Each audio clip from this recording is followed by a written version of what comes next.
నమస్కారం, welcome to NSN news. నేను మీ బాలు సిరినేని. 2 లక్షల లోపు పంట రుణాల మాఫీకి కుటుంబాన్ని యూనిట్గా తీసుకోవాలని రాష్ట్ర సర్కార్ నిర్ణయించింది. అర్హుల గుర్తింపునకు రేషన్ కార్డును ప్రామాణికంగా తీసుకుంటామని క్లారిటీ ఇచ్చింది. ఆగస్టు 15లోగా పంట రుణాలు మాఫీ చేస్తామని ప్రకటించింది కాంగ్రెస్ సర్కార్. రాష్ట్రంలో అన్నదాతల రుణమాఫీకి కుటుంబాన్ని ఒక యూనిట్గా తీసుకోవాలని రేవంత్ ప్రభుత్వం నిర్ణయించింది. ఇందుకు సంబంధించిన గైడ్ లైన్స్ ను సర్కార్ అధికారికంగా విడుదల చేసింది. దీని ప్రకారం ఒక కుటుంబానికి గరిష్టంగా 2 లక్షల దాకా క్రాప్ లోన్లు మాఫీ చేస్తారు. ముందుగా చెప్పినట్టు 2018 డిసెంబర్ 12 నుంచి 2023 డిసెంబర్ 9 మధ్య రైతులు తీసుకున్న స్వల్పకాలిక పంట రుణాలన్నింటినీ పరిగణలోకి తీసుకుంటారు. తాజా మార్గదర్శకాల ప్రకారం రాష్ట్రంలో ఉన్న రైతుల్లో అర్హులను ఎంపిక చేసే ప్రక్రియ త్వరలోనే ప్రారంభిస్తారు. ముందుగా షెడ్యూల్డ్ వాణిజ్య బ్యాంకులు, ప్రాంతీయ గ్రామీణ బ్యాంకులు, జిల్లా సహకార కేంద్ర బ్యాంకులకు గైడ్లైన్స్ చేరవేసి ఆ ప్రకారం అర్హుల జాబితాలు సేకరిస్తారు. 2 లక్షలకు మించి అసలు వడ్డీతో కలిపి ఉన్న కుటుంబాలు ముందుగా బ్యాంకులకు బ్యాలెన్స్ అమౌంట్ కట్టాలి. ఆ తర్వాత మిగిలిన 2 లక్షలను సర్కార్ చెల్లిస్తోంది.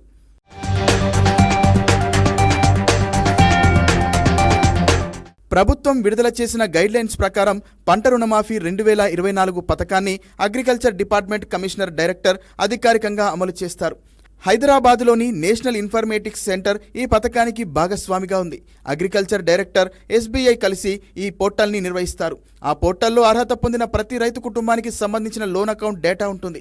IT పోర్టల్ ఆర్థిక శాఖ నిర్వహించే IFMIS పోర్టల్కు బిల్లులు సమర్పిస్తుంది.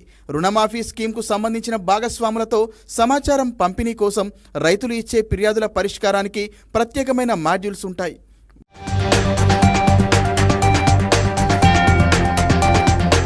రుణమాఫీ అమలు కోసం ప్రతి బ్యాంకులో ఒక అధికారిని నోడల్ ఆఫీసర్గా నియమిస్తారు. ఈ నోడల్ ఆఫీసర్లు బ్యాంకులు, అగ్రికల్చర్ డైరెక్టర్, SIC మధ్య కోఆర్డినేటర్గా వ్యవహరిస్తారు.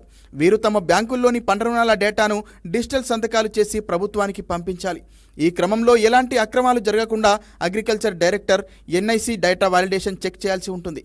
ముందుగా బ్యాంకులు ఇచ్చే రైతు లోన్ అకౌంట్లోని ఆధార్, పట్టా, పాస్బుక్ డేటాబేస్లో ఉన్న డేటా ఫుడ్ సెక్యూరిటీ కార్డులోని డేటాబేస్తో మ్యాపింగ్ చేస్తారు. అర్హులైన రైతు కుటుంబానికి రుణమాఫీ మొత్తాన్ని డైరెక్ట్ బెనిఫిషియరీ ట్రాన్స్ఫర్ పద్ధతిలో నేరుగా లోన్ అకౌంట్లో జమ చేస్తారు. ప్యాక్స్ విషయంలో రైతు రుణమాఫీ మొత్తాన్ని DCCB బ్యాంకు బ్రాంచ్కు విడుదల చేస్తారు. ఆ బ్యాంకు ప్యాక్స్లో ఉన్న రైతు లోన్ అకౌంట్లో జమ చేస్తుంది. ఏ కుటుంబానికైతే 2 లక్షలకు మించి రుణం ఉంటుందో ఆ రైతులు 2 లక్షలకు పైబడిన మొత్తాన్ని మొదట బ్యాంకుకు చెల్లించాలి. ఆ తర్వాత మిగిలిన 2 లక్షలను లోన్ అకౌంట్కు బదిలీ చేస్తారు. ఒకవేళ కుటుంబంలో రుణం తీసుకున్న మహిళ ఉంటే ఆమె రుణాన్ని మొదట మాఫీ చేసి మిగిలిన మొత్తాన్ని దామాషా పద్ధతిలో పురుషులకు బదిలీ చేస్తారు.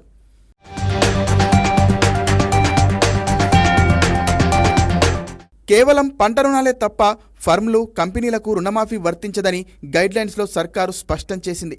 సెల్ఫ్ హెల్ప్ గ్రూపులు, జాయింట్ లయబిలిటీలు, రైతు మిత్ర సంఘాల కింద తీసుకున్న లోన్లకు పంట రుణమాఫీ వర్తించదని వెల్లడించింది. ఇక పునర్వ్యవస్థీకరించిన, రీషెడ్యూల్ చేసిన లోన్లకు మాఫీ లేదని, PCCS ద్వారా తీసుకున్న క్రాప్ లోన్లకు మాఫీ వర్తిస్తుందని క్లారిటీ ఇచ్చింది. కాగా ఎవరైనా తప్పుడు సమాచారంతో రుణమాఫీ పొందితే రికవరీ చేసేందుకు అగ్రికల్చర్ డైరెక్టర్కు స్పష్టమైన అధికారాలను ప్రభుత్వం కట్టబెట్టింది. రుణమాఫీ కోసం ప్రత్యేక వెబ్ పోర్టల్ ఏర్పాటు చేసినట్లు వ్యవసాయ శాఖ వెల్లడించింది. పంట రుణమాఫీ సొమ్ము డైరెక్ట్ బెనిఫిట్ ట్రాన్స్ఫర్ పద్ధతిలో నేరుగా లబ్ధిదారుల లోన్ అకౌంట్లో జమ కానుంది. ఆరోహణ క్రమంలో రుణమాఫీ సొమ్మును ప్రభుత్వం విడుదల చేస్తోంది. అంటే తక్కువ అమౌంట్ ఉన్న లోన్లు ముందుగా, ఎక్కువ అమౌంట్ ఉన్న లోన్లు తర్వాత చెల్లిస్తోంది. కాగా రాష్ట్రంలోని షెడ్యూల్డ్ వాణిజ్య బ్యాంకులు, ప్రాంతీయ గ్రామీణ బ్యాంకులు, జిల్లా సహకార కేంద్ర బ్యాంకుల్లో 42 లక్షల దాకా క్రాప్ లోన్ అకౌంట్లు ఉన్నాయి. వీటిలో 2018 డిసెంబర్ 12 నుంచి 2023 డిసెంబర్ 9 మధ్య క్రాప్ లోన్లు తీసుకున్న రైతుల వివరాలు ముందుగా తేలుస్తారు. మరోవైపు రాష్ట్ర వ్యాప్తంగా 90 లక్షల దాకా రేషన్ కార్డులున్నాయి. లోన్ల వివరాలతో రేషన్ కార్డులు, ఆధార్ డేటాను మ్యాపింగ్ చేసి అర్హులను తేల్చనున్నారు. తాజా అంచనాల ప్రకారం దాదాపు 31,000 కోట్ల వరకు క్రాప్ లోన్లు మాఫీ చేయాల్సి ఉంటుంది.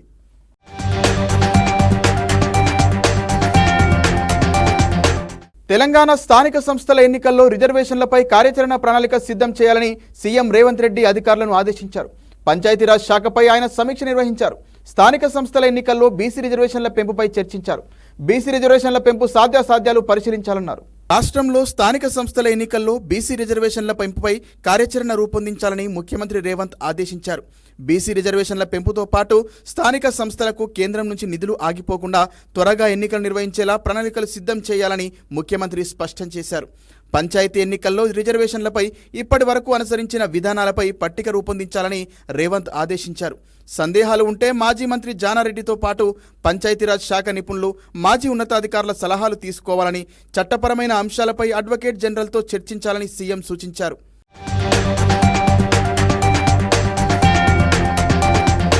ఇతర రాష్ట్రాల్లో రిజర్వేషన్ల విధానంపై అధ్యయనం చేయాలని చెప్పారు రేవంత్ రెడ్డి. ఆయా అంశాలపై త్వరగా నివేదిక తయారు చేస్తే శాసనసభ సమావేశాలకు ముందే మరోసారి సమావేశమై తుది నిర్ణయం తీసుకుందామని తెలిపారు ముఖ్యమంత్రి. పంచాయతీల ఎన్నికల్లో బీసీ రిజర్వేషన్ల పెంపుపై సచివాలయంలో సీఎం రేవంత్ రెడ్డి అధ్యక్షతన ఉన్నత స్థాయి సమావేశం నిర్వహించారు. గత పంచాయతీ ఎన్నికల్లో అనుసరించిన విధానం రానున్న స్థానిక సంస్థల ఎన్నికలకు సన్నద్ధతపై అధికారులు ముఖ్యమంత్రికి వివరించారు. కులగణన చేయడానికి ఎంత సమయం పడుతుందని సీఎం ఆరా తీశారు. కేంద్ర ప్రభుత్వం 2011లో 53 కాలమ్స్తో కులగణన చేసిందని, దానికి మరో 3 జోడిస్తే కనీసం 5.5 నెలల సమయం పడుతుందని అధికారులు వివరించారు.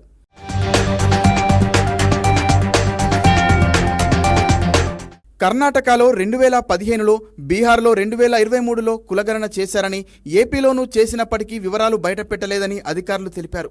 రిజర్వేషన్ల పెంపు సాధ్యాసాధ్యాలపై ఉప ముఖ్యమంత్రి బట్టి విక్రమార్క, మంత్రులు దామోదర రాజనరసింహ, పొన్నం ప్రభాకర్, సీతక్క, కొండా సురేఖ, సీఎం సలహాదారు వేం నరేందర్ రెడ్డి, ఎమ్మెల్సీ తీన్మార్ మల్లన్న, మాజీ మంత్రి K Janareddy, BC commission chairman Vakulabharanam Krishnamohan తమ అభిప్రాయాలను వెల్లడించారు. ఉమ్మడి రాష్ట్రం తెలంగాణలో ఇప్పటివరకు జరిగిన పంచాయతీ ఎన్నికల్లో అనుసరించిన విధానాలు, బీసీ రిజర్వేషన్లపై కోర్టు వివాదాలను మాజీ మంత్రి జానారెడ్డి వివరించారు. సమావేశంలో సీఎస్ శాంతికుమారి, సీఎంఓ ఉన్నతాధికారులు వి శేషాద్రి, జి చంద్రశేఖర్ రెడ్డి, బీసీ సంక్షేమ పంచాయతీరాజ్, న్యాయశాఖల ముఖ్య కార్యదర్శులు బుర్రా వెంకటేశం, లోకేష్ కుమార్, తిరుపతి తదితరులు పాల్గొన్నారు.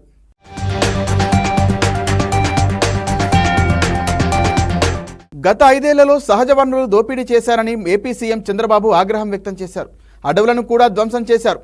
భూములు, ఖనిజాలు, అటవీ సంపదను దోచేశారని ధ్వజమెత్తారు. కొత్త విధానం ఏర్పాటు చేసుకుని మరీ దోపిడీ చేశారన్నారు బాబు. ల్యాండ్ టైటిలింగ్ చట్టం పేరుతో భూ దోపిడీకి కుట్ర పన్నారని ఆరోపించారు సీఎం. ఏపీ రాజధాని అమరావతిలోని సచివాలయంలో గత ప్రభుత్వంలో జరిగిన సహజ వనరుల దోపిడీపై సీఎం చంద్రబాబు నాయుడు శ్వేతపత్రం విడుదల చేశారు. భూములు, ఖనిజాలు, అటవీ సంపదను దోచేశారని, కొత్త విధానం ఏర్పాటు చేసుకుని మరీ దోపిడీకి పాల్పడ్డారన్నారు బాబు. విశాఖ, ఒంగోలు, చిత్తూరులో భూ కబ్జాలకు పాల్పడ్డారన్న చంద్రబాబు ఇళ్ల నిర్మాణం పేరుతో వైసీపీ నేతలు దందా చేశారని దుయ్యబట్టారు. 23 పార్టీ కార్యాలయాల పేరుతో అక్రమాలకు పాల్పడ్డారని, కార్యకర్తలకు అసైన్డ్ భూములు అప్పగించారన్నారు ఏపీ సీఎం. అసైన్డ్ భూములను ఇతరులకు కేటాయించడం నేరమన్న చంద్రబాబు ల్యాండ్ టైటిలింగ్ చట్టం పేరుతో భూదోపిడీకి కుట్ర పన్నారని మండిపడ్డారు. గత ప్రభుత్వం అడవులను కూడా ధ్వంసం చేసిందని ధ్వజమెత్తారు ముఖ్యమంత్రి చంద్రబాబు.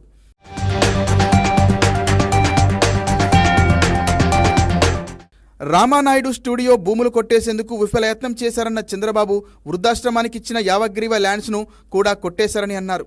దశపల్లా భూములను కొట్టేసి ఇల్లు కట్టారని, మాజీ ఎంపీ, ఎంవీపీ అనేక భూ అక్రమాలకు పాల్పడ్డారని తెలిపారు సీఎం. ఒంగోలులో నకిలీ పత్రాలతో 101 కోట్ల ఆస్తి కాజేసేందుకు యత్నించారని, భూ కబ్జాలపై కేసులు నమోదు చేసి విచారణ చేపట్టామన్నారు చంద్రబాబు. తిరుపతి, రేణిగుంటలోని మఠం భూములను కొట్టేశారన్న చంద్రబాబు తిరుపతి జిల్లాలో భూ అక్రమార్కులకు లెక్కే లేదన్నారు. 22A పెట్టి భూ అక్రమాలు చేశారని, చిత్తూరులో 782 ఎకరాలు కాజేసేందుకు ప్రయత్నించారని వెల్లడించారు. హైదరాబాదులో ప్రభుత్వ భూములు కబ్జా కాకుండా చర్యలు చేపట్టాలన్న చంద్రబాబు పుంగనూరులో 982 ఎకరాలను పట్టా చేయించుకున్నారని పేర్కొన్నారు.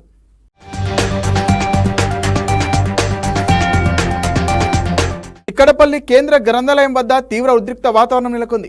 గ్రూప్ 2, గ్రూప్ 3 పరీక్షలు వాయిదా వేయాలని కోరుతూ నిరుద్యోగులు పెద్ద ఎత్తున నగర గ్రంథాలయానికి చేరుకున్నారు.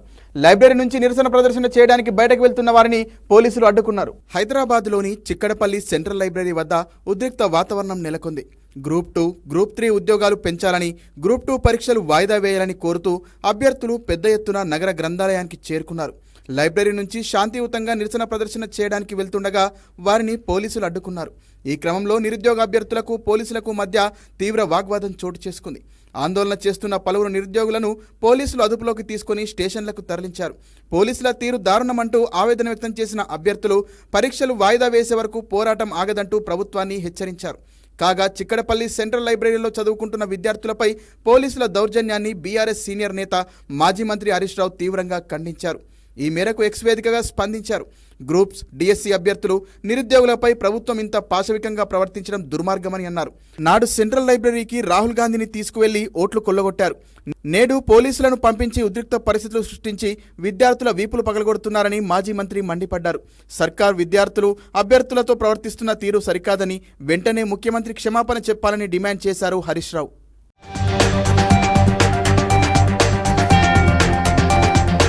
కేంద్రంలో ముచ్చటగా మూడోసారి అధికారంలోకి వచ్చిన బీజేపీకి రాజ్యసభలో మాత్రం మెజార్టీ తగ్గిపోయింది. 4 నామినేటెడ్ ఎంపీలు పదవి విరమణ చేయడం వల్ల కమలదళం సంఖ్యాబలం 86కు పడిపోయింది. ప్రస్తుతం ఎగువ సభలో ఎన్డీఏ కూటమి సంఖ్యాబలం 101గా ఉంది. ఇప్పుడు పెద్దల సభలో బిల్లును ఆమోదించడానికి బీజేపీకి ప్రభుత్వం ఎన్డీఏతర పార్టీలపై ఆధారపడాల్సిన పరిస్థితి ఏర్పడింది. రాజ్యసభలో అధికార బీజేపీకి సంఖ్యాబలం తగ్గింది. ఎగువ సభలో 4 నామినేటెడ్ సభ్యులు గత వారం పదవి విరమణ చేయడం వల్ల బీజేపీ ఎంపీల సంఖ్య 86కు పడిపోయింది. మరికొన్ని రోజుల్లో పార్లమెంటు సమావేశాలు ప్రారంభం కానున్నాయి. పూర్తిస్థాయి బడ్జెట్తో పాటు మరికొన్ని కీలక బిల్లులను ఈ సమావేశాల్లో ప్రవేశపెట్టేందుకు కేంద్ర ప్రభుత్వం సన్నాహాలు చేస్తున్న నేపథ్యంలో పెద్దల సభలో అధికార ఎన్డీఏ సంఖ్యాబలం తగ్గడం గమనార్హం. రాకేష్ సిన్హా, రామ్ శకల్, సోనాల్ మాన్సింగ్, మహేష్ జట్మలానీ పదవీకాలం పూర్తయినందున గత వారం పదవి విరమణ చేశారు. వీరిని నాన్ అలైన్డ్ సభ్యులుగా రాష్ట్రపతి నామినేట్ చేసినప్పటికీ ఆ తర్వాత మోదీ ప్రభుత్వానికి అధికారికంగా మద్దతు ప్రకటించారు. వీరి పదవీకాలం పూర్తవడం వల్ల ఇప్పుడు బీజేపీ సంఖ్యాబలం 86కు పడిపోగా ఎన్డీఏ కూటమికి బలం 101గా చేరింది. అటు ఇండియా కూటమికి 87 మంది సభ్యుల మద్దతు ఉంది. 245 మంది సభ్యులుండే రాజ్యసభలో ప్రస్తుతం 19 ఖాళీలున్నాయి. ప్రస్తుతం మొత్తం సభ్యుల సంఖ్య 226కు చేరింది. మెజారిటీ మార్కైన 114 కంటే ప్రస్తుతం ఎన్డీఏ సంఖ్యాబలం తక్కువగా ఉంది. 7 నామినేటెడ్, 2 స్వతంత్రుల మద్దతు అధికార పక్షానికి ఉన్నప్పటికీ వారితో కలిపిన మెజార్టీ మార్కు దాటదు.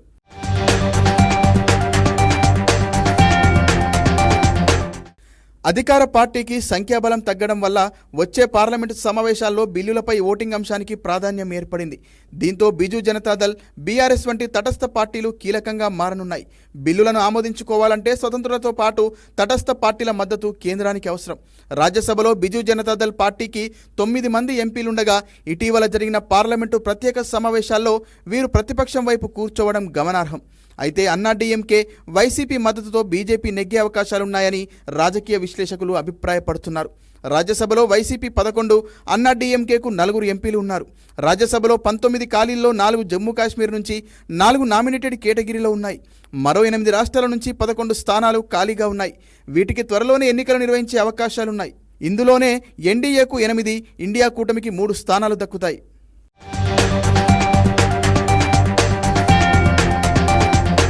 ఏపీ ముఖ్యమంత్రి చంద్రబాబు ఇవాళ ఢిల్లీ వెళ్లనున్నారు.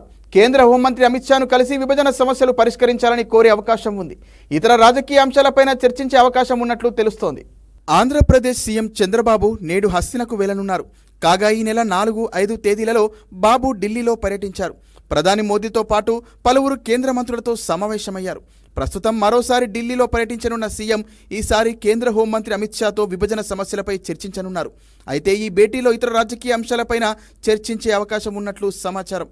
మరోవైపు సీఎం చంద్రబాబుతో JSW group chairman Sajjan Jindal భేటీ అయ్యారు. రాష్ట్రంలో పెట్టుబడులకు సంబంధించి సజ్జన్ జిందాల్ సీఎంతో చర్చించినట్లు తెలుస్తోంది. ఏపీలో పెట్టుబడులకు మంచి అవకాశాలు ఉన్నాయని జిందాల్కు వివరించారు.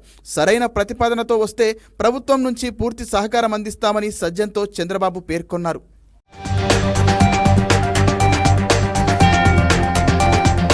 కాంగ్రెస్ సర్కారు అధికారంలోకి వచ్చినప్పటి నుంచి బీఆర్ఎస్ ఎమ్మెల్యేల హక్కులను కాలరాసేలా కొత్త సంస్కృతి తెచ్చిందని బీఆర్ఎస్ కార్యనిర్వాహక అధ్యక్షుడు కేటీఆర్ ఆక్షేపించారు. ప్రోటోకాల్ ఉల్లంఘనలపై అసెంబ్లీ స్పీకర్ ప్రసాద్ కుమార్కి లేఖ రాశారు. ప్రజలతో ఎన్నుకోబడిన ఎమ్మెల్యేలకి నియోజకవర్గంలో జరిగే ఏ పనికైనా ప్రోటోకాల్ ఉంటుందన్నారు. రేవంత్ ప్రభుత్వం ప్రతిపక్ష ఎమ్మెల్యేల హక్కులను కాలరాసేలా నూతన సంస్కృతి తెచ్చిందని బీఆర్ఎస్ వర్కింగ్ ప్రెసిడెంట్ కేటీఆర్ అన్నారు.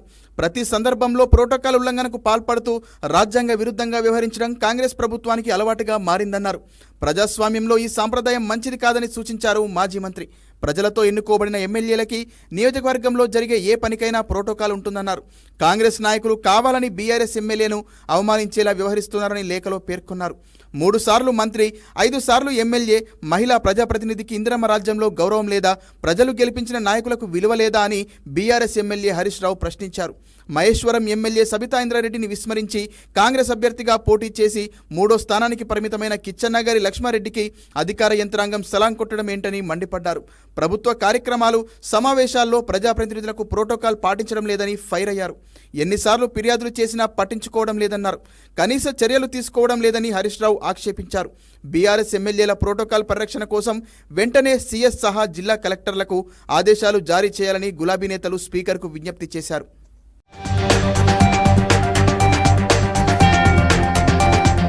అప్పుల సాకు చూపి హామీలు తప్పించుకునే ఉద్దేశం ప్రభుత్వానికి లేదని మంత్రివర్గ ఉపసంఘం తెలిపింది. రైతు భరోసా విధి విధానాల ఖరారుపై ఉమ్మడి జిల్లాల వారీగా అభిప్రాయాలు సేకరిస్తున్న ఉపసంఘం హనుమకొండ కలెక్టరేట్లో సమీక్షా సమావేశం నిర్వహించింది. ప్రజాధనం దుబారా నరికట్టేందుకే రైతు భరోసాపై రాష్ట్ర వ్యాప్తంగా కార్యశాలలు ఏర్పాటు చేస్తున్నట్లు ఉప ముఖ్యమంత్రి బట్టి విక్రమార్క తెలిపారు.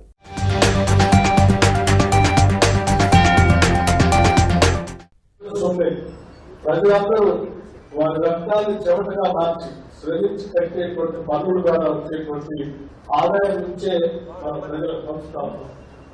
అది ఆ ఆదాయాన్ని అధికారంలో ఉన్నటువంటి మేము అడ్డగోలుగా పట్టే కార్యక్రమాలు చేయకుండా చాలా జాగ్రత్తతో దూరా ఖర్చు లేకుండా ఆ ప్రజలందరూ వాళ్ళందరూ అభిప్రాయాలు తీసుకొని మీరందరూ ఎవరికి పంచబడితే ఏ రకంగా పంచబడితే ఆ రకంగా పంచడం కోసం ఈ సభను ఏర్పాటు చేయడం జరిగింది. అంతేకాకుండా మీరేమైతే రేపు జీవోగా రాబోతాం. వరదలు, భారీ వర్షాలతో అల్లాడుతున్న అసోం, ఉత్తరప్రదేశ్, గుజరాత్ రాష్ట్రాల్లోని ప్రస్తుత పరిస్థితులపై కేంద్ర హోంశాఖ మంత్రి అమిత్ షా సమీక్ష నిర్వహించారు. ఈ మేరకు ఆ 3 రాష్ట్రాల ముఖ్యమంత్రులతో షా ఫోన్లో మాట్లాడారు. అసోం సీఎం హిమంత బిశ్వశర్మతో మాట్లాడిన అమిత్ షా రాష్ట్రంలోని వరద పరిస్థితులపై ఆరా తీశారు. ఇప్పటి వరకు చేపట్టిన సహాయక చర్యలను సీఎం హిమంత షాకు వివరించారు. అటు UP CM Yogi Adityanath, Gujarat CM Bhupendra పటేల్తో వేర్వేరుగా సంభాషించిన అమిత్ షా ఆయా రాష్ట్రాల్లోని ప్రస్తుత పరిస్థితులను అడిగి తెలుసుకున్నారు. అక్కడ జరుగుతున్న సహాయ చర్యలపై కేంద్ర మంత్రి ఆరా తీశారు. పరిస్థితులను మెరుగుపరిచేందుకు కేంద్రం తరపున అన్ని విధాలుగా పూర్తి సహాయ సహకారాలు అందిస్తామని 3 సీఎంలకు అమిత్ షా హామీ ఇచ్చారు.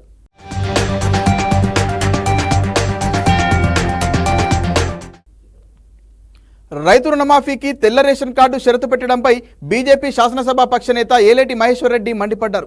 అసెంబ్లీ ఎన్నికల ముందు ఎలాంటి షరతులు లేకుండా మాఫీ చేస్తారన్న ముఖ్యమంత్రి రేవంత్ రెడ్డి ఇప్పుడు ఎందుకు ఇన్ని షరతులు పెట్టారో చెప్పాలని డిమాండ్ చేశారు. బ్యాంకర్లు చేసిన తప్పిదానికి నిరక్షరాస్యత కలిగిన రైతును ఇబ్బంది పెడతారని ప్రశ్నించారు. కొత్త రేషన్ కార్డులు ఇవ్వనప్పుడు రేషన్ కార్డు షరతు పెట్టడం ఏంటన్నారు. రాష్ట్ర ప్రభుత్వానికి చిత్తశుద్ధి ఉంటే షరతులు లేకుండా రుణమాఫీ చేయాలని సవాల్ విసిరారు. గ్రామ పంచాయతీలకు నిధులు, పారిశుద్ధ కార్మికుల బకాయిలను చెల్లించాలని ముఖ్యమంత్రికి బీజేఎల్పీ బహిరంగ లేఖ రాసినట్లు చెప్పారు.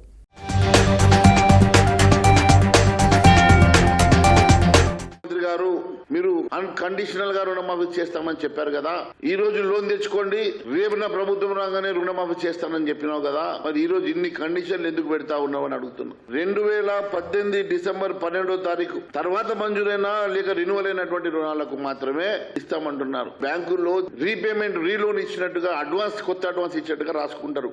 మరి అటువంటి వాటి మరి మీరు వర్తించదని చెప్పడం ఎంతవరకు సమంజసమని అడుగుతున్నా. కొత్తగా మీరు రేషన్ కార్డులు ఇవ్వలేదు.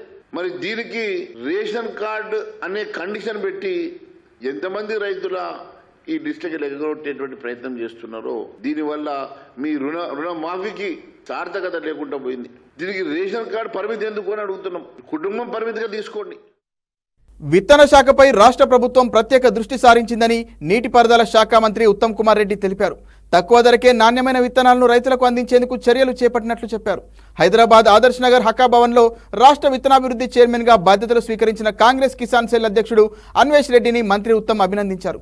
35 మంది కార్పొరేషన్ల చైర్మన్లు నిజాయితీగా పనిచేసి పార్టీ, ప్రభుత్వానికి మంచి పేరు తీసుకురావాలని ఉత్తమ్ సూచించారు.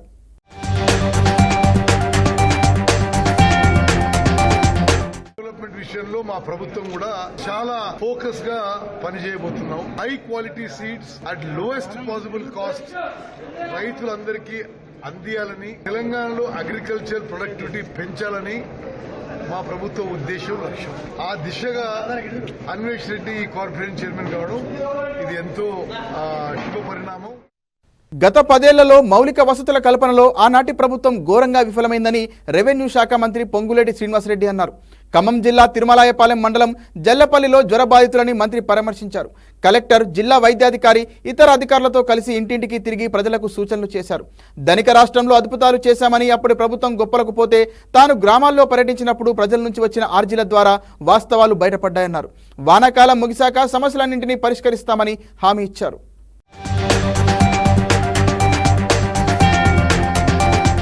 గడిచిన 10 సంవత్సరాల్లో గ్రామీణ ప్రాంతంలో మౌలిక వసతులు మేము అద్భుతంగా చేశామని చెప్పిన ఆనాటి ప్రభుత్వం మౌలిక వసతులు సరిగా లేని మాట నిజం. ఈ మధ్యనే ప్రతి గ్రామం నేను తిరిగాను. ఏ గ్రామానికి వెళ్లినా వందలాదిగా మౌలిక వసతులకు సంబంధించిన అర్జీలు నాకు అందించారు. ఈ వర్షాకాలం తర్వాత పూర్తి చేస్తానని ఆనాడు వాళ్ళందరికీ నియోజకవర్గంలోని నా ఆడబిడ్డలకి, అన్నదమ్ములకి చెప్పాను. ఆ దిశలోనే ఈ ప్రభుత్వం ఒక్క పాలేరు నియోజకవర్గంలోనే కాదు, రాష్ట్ర వ్యాప్తంగా ఉన్న పేదవాళ్లకి ఈ ఇందిరమ్మ ప్రభుత్వం అండగా ఉంటుంది. రాష్ట్ర ఆర్థిక పరిస్థితి బాగా లేకపోయినా గ్రామీణ ప్రాంతంలో మౌలిక వసతులకు కావాల్సిన డబ్బుని గౌరవ ముఖ్యమంత్రి గారితో, మంత్రులతో మాట్లాడి వీలైనంత తొందరలో రిలీజ్ అయ్యే కార్యక్రమాన్ని కూడా చేపడతాం. మహబూబ్ నగర్ జిల్లా జడ్చర్ల నియోజకవర్గ పరిధిలో 138 కోట్లతో నిర్మిస్తున్న రోడ్ల పనులకు మంత్రి కోమటిరెడ్డి వెంకటరెడ్డి శంకుస్థాపన చేశారు. ఈ కార్యక్రమానికి మంత్రి Jupally Krishna Rao, BJP MP DK Aruna, స్థానిక ఎమ్మెల్యేలు హాజరయ్యారు. నిరుద్యోగులను రెచ్చగొట్టేలా అనవసరంగా రాద్ధాంతం చేస్తున్నారని బీఆర్ఎస్పై కోమటిరెడ్డి వెంకటరెడ్డి మండిపడ్డారు. ఔటర్ రింగ్ రోడ్డు, అంతర్జాతీయ విమానాశ్రయం, ఫైనాన్షియల్ డిస్టిక్ కాంగ్రెస్ పార్టీ హయాంలో నిర్మించారని, వాటి ద్వారా అనేక మంది ఉపాధి పొందుతున్నారని మంత్రి గుర్తు చేశారు. ఎన్నికల్లో ఇచ్చిన హామీలను ఒక్కొక్కటిగా నెరవేర్చుతున్నామన్న మంత్రి రానున్న రోజుల్లో 5 లక్షలతో 2 పడక గదుల ఇల్లు నిర్మించి ఇవ్వనున్నట్లు తెలిపారు.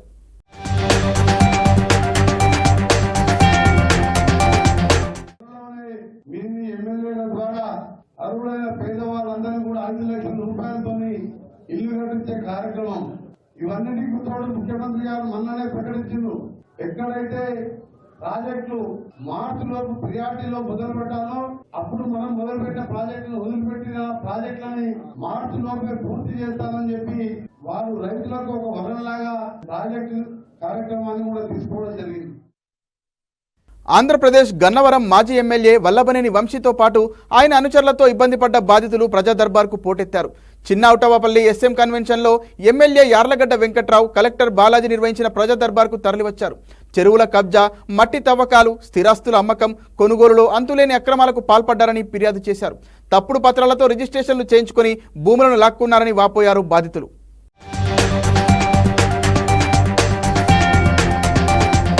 ఆంధ్రప్రదేశ్లోని ప్రకాశం జిల్లా వైసీపీ అధ్యక్షుడిగా చెవిరెడ్డి భాస్కర్ రెడ్డిని నియమించాలన్న జగన్ నిర్ణయంపై మాజీ మంత్రి బాలినేని శ్రీనివాసరెడ్డి తీవ్ర అభ్యంతరం వ్యక్తం చేశారు.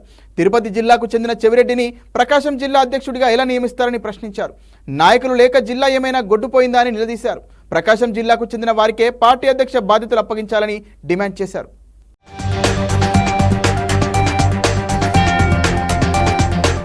ప్రకాశం జిల్లాలో నాయకులు ఎవరు లేరా? ప్రకాశం గొడ్డుపోయిందా?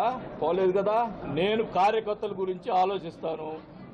నా అభిప్రాయం ఇది. మిగతా నాయకులు నేనేం చెప్పేది?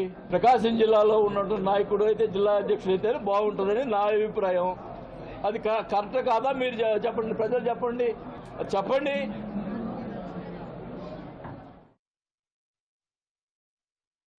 ఏపీలో నూతన ఎస్పీలు బాధ్యతలు స్వీకరించారు. ఏలూరు జిల్లా ఎస్పీగా ప్రతాప్ శివకిషోర్ బాధ్యతలు చేపట్టారు. జిల్లాను గంజాయి రహితంగా మార్చేందుకు కృషి చేస్తానని తెలిపారు. తిరుపతి జిల్లా ఎస్పీగా సుబ్బారాయుడు బాధ్యతలు స్వీకరించారు. తిరుమలకు వచ్చే వేలాది భక్తుల భద్రతకు పటిష్ట చర్యలు తీసుకుంటామని సుబ్బారాయుడు చెప్పారు. కర్నూలు జిల్లా ఎస్పీగా బిందు మాధవ్ బాధ్యతలు చేపట్టారు. జిల్లాలో శాంతి భద్రతల పరిరక్షణకు కృషి చేస్తానని బిందు మాధవ్ తెలిపారు.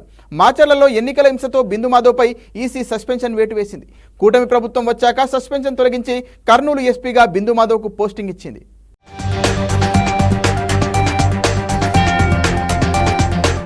ఆంధ్రప్రదేశ్ రాష్ట్రంలో 5 ఏళ్ల పాటు జగన్ నిరకుశ పాలన సాగించారని అమరావతి రైతులు ఆగ్రహం వ్యక్తం చేశారు. వైసీపీ ప్రభుత్వాన్ని గద్దెదించడంపై హర్షం వ్యక్తం చేస్తూ పాదయాత్ర చేసిన అమరావతి రైతులు తిరుమల శ్రీవారిని దర్శించుకున్నారు. రాజధాని అమరావతితో పాటు రాష్ట్రం అభివృద్ధి చెందాలని భగవంతుణ్ణి ప్రార్థించినట్లు రైతులు తెలిపారు.